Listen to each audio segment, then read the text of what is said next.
பிரியமானவர்களே, கர்த்தருக்குள் மகிழ்ந்து களி கூறுங்கள். கர்த்தர் உங்களோடு இருப்பார். ஆமென். பிரியமான பிள்ளைகளே, கர்த்தருடைய நாமத்தை துதிப்பவர்களுக்கு அவர்களை சம்பூரணமாய் சாப்பிட்டு அதிசயங்களை காண பண்ணுவார். ஆமென். பிரியமானவர்களே, கர்த்தருடைய பிள்ளைகளுக்கு அவர் கொடுத்த வாக்கு தத்தங்களை நிறைவேற்ற வல்லவராயிருக்கிறார். ஆமென். கர்த்தருடைய பிள்ளைகளே, கர்த்தருடைய நாள் பெரிதும் மகா பயங்கரமுமாய் இருக்கும் என்று கர்த்தர் சொல்லுகிறார்.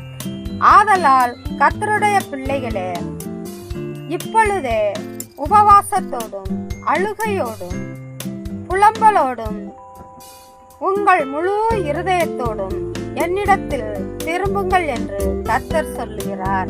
ஆமென். கர்த்தர் பெரிய காரியங்களை செய்வார். ஆமென், ஆமென், ஆமென்.